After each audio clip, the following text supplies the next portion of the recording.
Hey, everybody. Welcome to Money Matters. I'm Mickie. I'm Marshall. And again, this is Money Matters because money matters. Today on this episode, we are so excited to be talking about education and in particular, education plans. So Marshall, we get this question a lot from all types of clients. So let's go ahead and jump on in. So the first question on educational plans is, which educational plan is best for my child? Yeah, that's a great question. Great question. And we do get these a lot. And before I answer that question specifically, we talk about what's your philosophy for helping your kids, right? Because everyone, there's a range of what people want to do for their children. And so on one side, it's a blank check for 4 years in college, right? They just write the check. The kids go off and do whatever they want and then figure it out after that. In the middle, yeah, adopt me. I know exactly. Right. So I could tell you a story. The reason, when I was working my way through college, those guys would show up. Those other kids in college in their flip flops just woke up at 11 with their dad at HP back in the day. And I was like, oh my gosh, I was so jealous.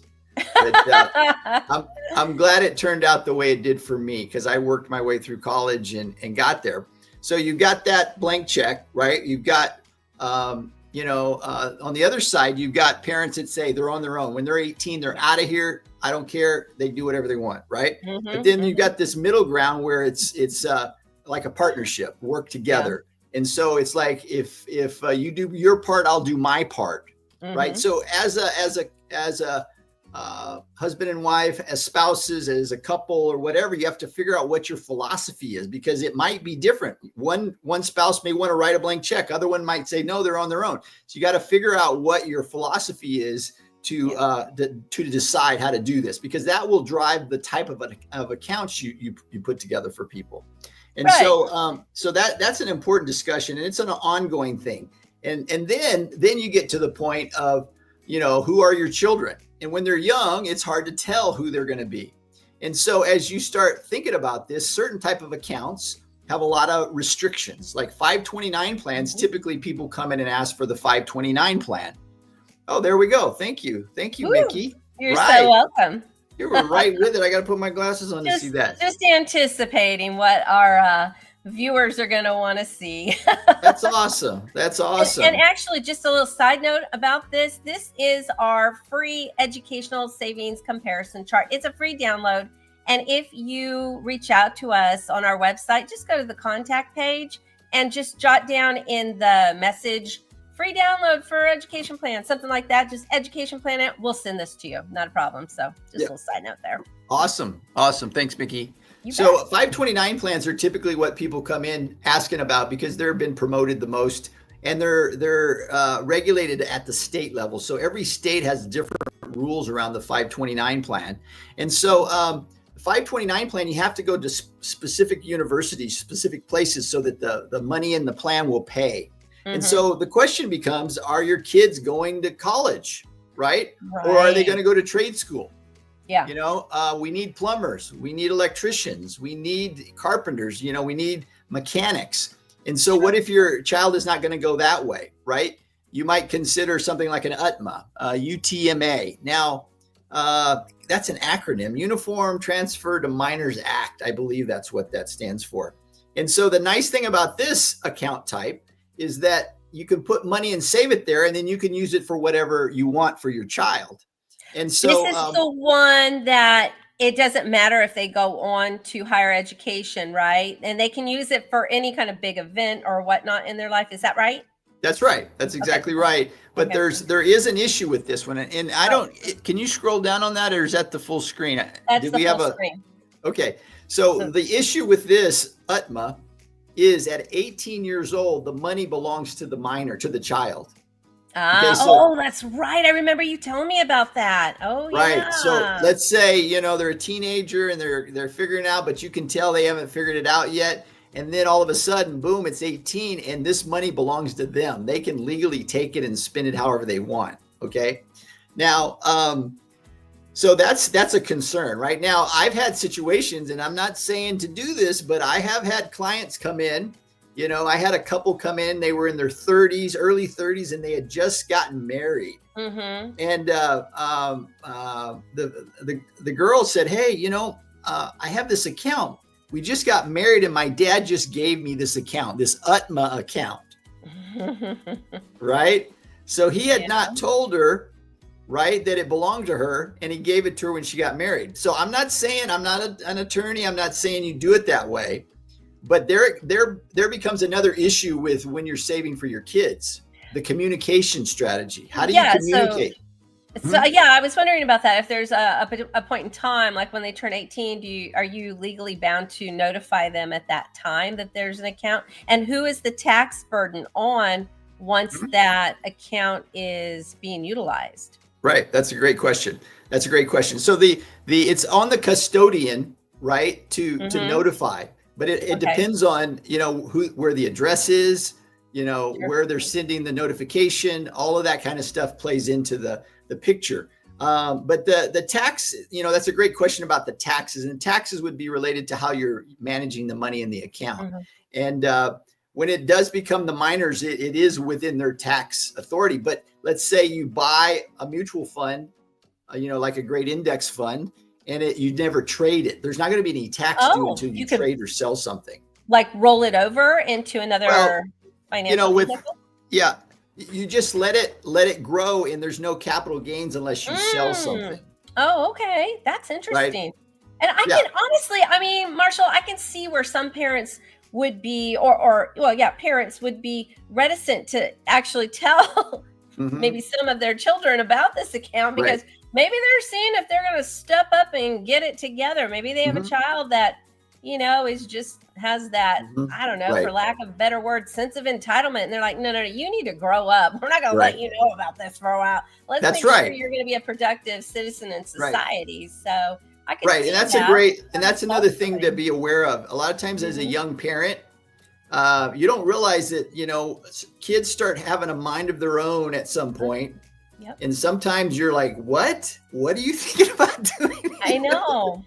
And it's interesting because I feel like any child, once they hit 18, if their parents have done something like this for them, they should be so grateful. Their parents are not required to do anything past 18. So once they hit 18, hey, so they should be fortunate. But I know that so many people do want to try to plan ahead to help their children, give them a leg up for their future, so that's why this is so important.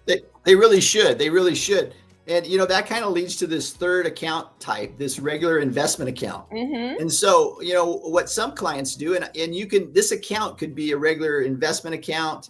It could actually be a trust account. I've seen some pretty sophisticated clients that create trust account for each kid. Right. And so the way it works is that the parent it owns the trust, but the money in the account is earmarked for the child. And so that does not become the child's money at 18. It becomes the child's money when the parent decides to give it to them. Okay. Right. And so, in this case, I'm thinking about, they had 3 children and they had 3 different trust accounts for each child. Now, you don't have to have them as trust accounts. You could have them as regular investment accounts, regular brokerage accounts, and then you just save into that account. The name of the parent owns the account because the child is a minor. Okay. And so you put that, and then what we'll do is you could either set up the account with the kid as the beneficiary of the account, or you could set up the other spouse. There's a lot of ways you could do it, but it's really just earmarked for them. Right. And so when the money goes in, there's no, there's not a lot of rules and things. Like with an UTMA, there's a lot of rules. With a 529, there are a lot that. And so you're saving for your kid's benefit, and then you can use it for whatever's needed whenever you need it. Oh, I like that. That's smart. Yeah, it gives you a lot of flexibility. And so it really, really works well. Now, one question people ask all the time is, can I set up a Roth account for my child? Ah, okay. Right. That's a great question, because Roths are a really unique savings account type. because it's tax-free growth. You pay tax on the money, you put it in, and it grows. And then you take anything out, you owe no tax on it. So if you could start that when you're, 10 or 12 or 2 years old, it would be amazing. But you have to have tax. I was just going to ask that. Yeah. Like, what is the best age to start saving for your child's future? Well, the best age is when they're born. Just start putting money away for them. Because you've probably seen those calculators. If you put $1,000 in for a kid, when they're young versus waiting till they're in their 20s, the compounding, compound interest, right? What did Einstein call that? The eighth wonder of the world, right? Compound interest. Is. So the younger you start, the better. But Roth accounts, typically can't do that because you have to have earned income. And so that's why that's typically not an option. But anyway, that's a little bit about, how we direct people through this. And so, happy to sit down with anybody and talk to them and talk this through, because you can tell it's not as simple as just like, you need to have a discussion and understand the details of what your plan is as a couple, right? What your children, how old they are and in what direction you think they're going to lean. And then you can make the call and make the decision. The other thing we like to do with these, I love to build wealth building systems, right? Mickie, you heard me talk about wealth building systems. Yes. Whether it's a 529, an UTMA, or a regular investment, we set up a regular contribution to this account every month. So we love to sit down with you and figure out, okay, if I'm putting $100 in per kid or $200 per kid, what is that going to look like? How many years do I have to contribute? And when they're 18, how much money are they going to have? We're happy to help you figure that out and calculate that for you so you can anticipate what you do. But yeah, it's great as a parent to have the flexibility, to give for education, to give for weddings, right? Sure. And absolutely. Give for down payments on houses, all of that stuff. So, does it really matter which fund you use? Like, what if you have a child who isn't going to go to university? Maybe they're going to go to trade school, or maybe they're not going to go to any kind of higher level education at all. I don't know. So, does it really matter which fund? How would a person go about like looking at this chart in particular and deciding which fund would be right for me? Yeah. Well, like I was saying, it's not an easy check the box thing. 529s are very popular because there's certain tax advantages and certain benefits to using that. And so they're very popular. But a lot of times if you get money into that account, it's hard to get money out if you don't use it. Okay. Right? Okay. So there's lots of reasons and lots of reasons you want to make the right decision.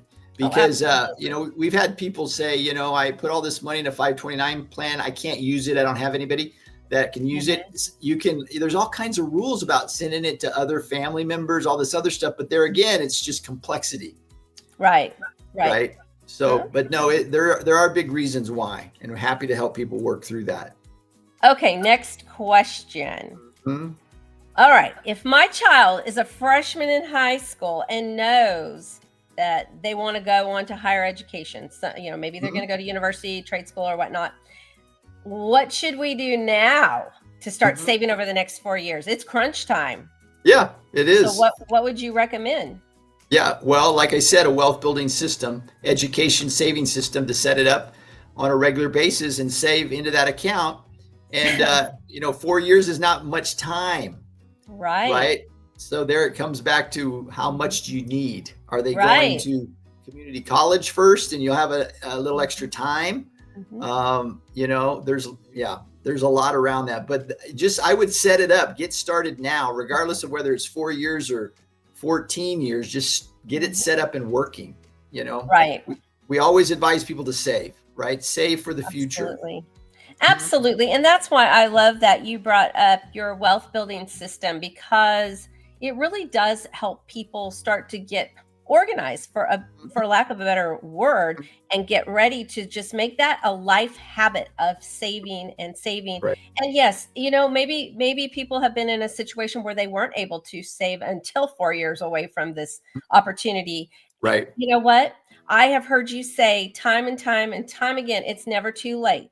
Yeah, more time, great. That would be ideal, but it's never too late. So at least get started. That's the most Yeah. important part. So Exactly. Well, tell people about that webinar we created about creating a wealth building system. It sounds complicated, absolutely.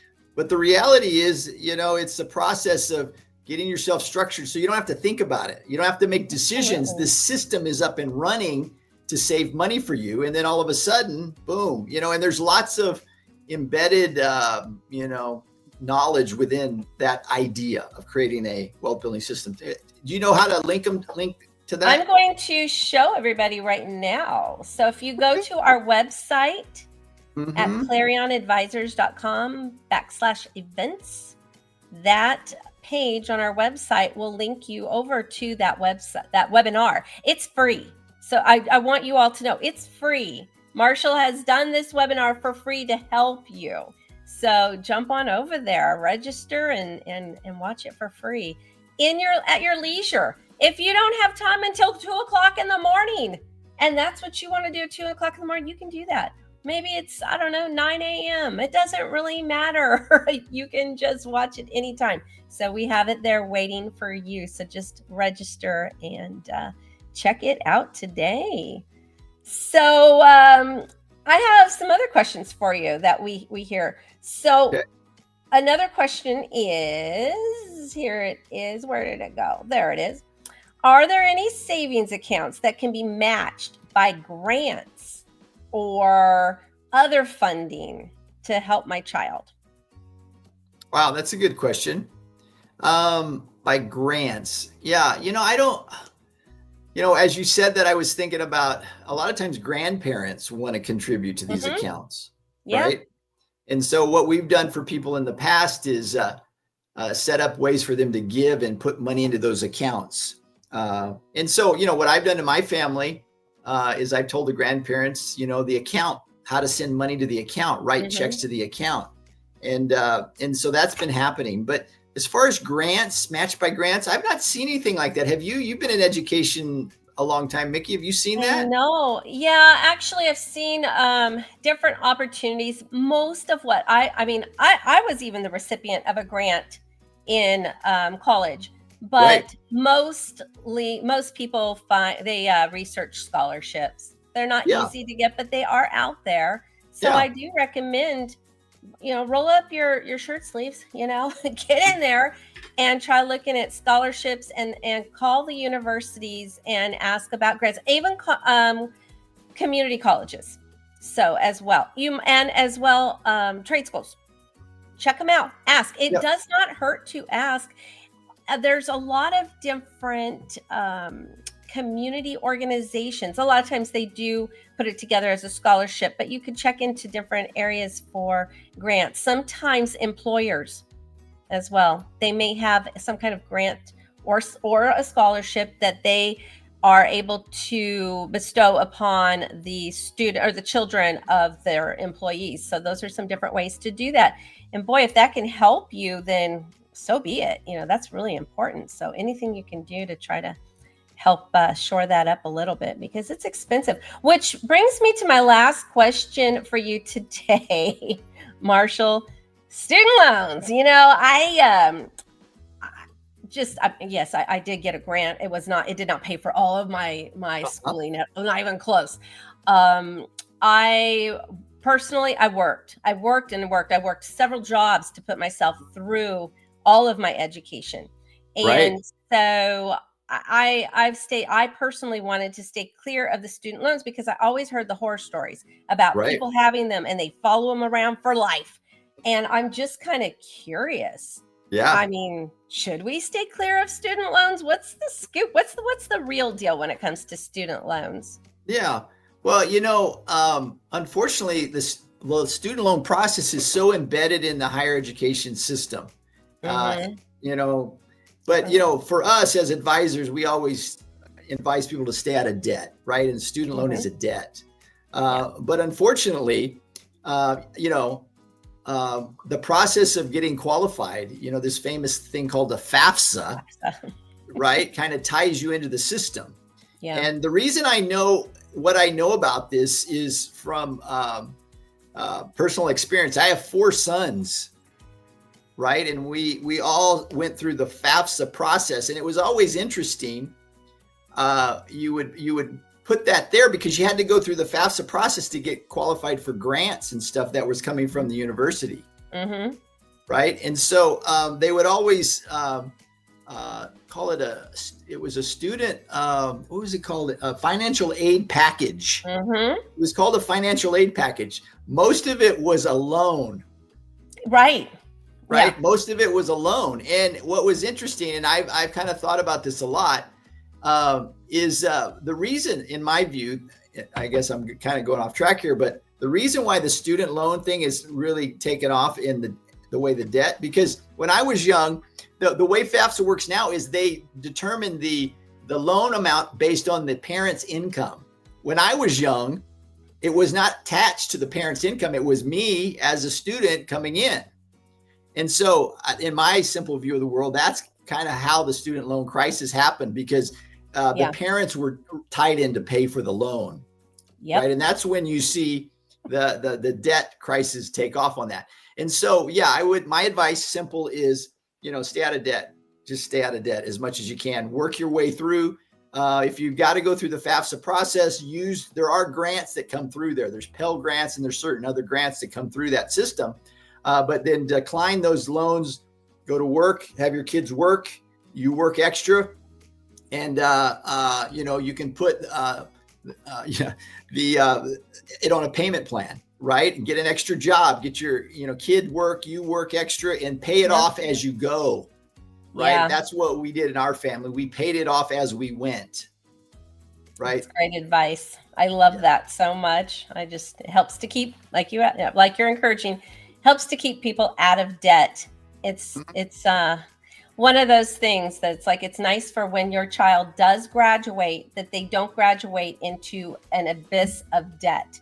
Oh my gosh. Instead, they have a clean slate and they can just rock this world, right? So that's really, really, I think that's really empowering for your child, not to start life off with a bunch of debt, their adult life. So I agree. Anyway, well, I want to thank you, Marshall, for going over all these educational plans for everybody. Very informative. And again, everyone, please feel free to go to our website and just let us know that you want that download. We'd be happy to send it out to you right away. So we want to hear from you. And if you have any questions, please drop them in the comments. And I know Marshall would be more than happy to answer any and all. All right. Hey, I think you could answer them now, Mickie. Come on. Maybe, you answer the question. Maybe I feel like I'm an expert now on educational plans. There you go. And you are too. All right. Well, thanks so much, everybody, for joining us. And we'll see you next time on Money Matters with Marshall. Money Matters. Thanks, Mickie. That's right. Bye.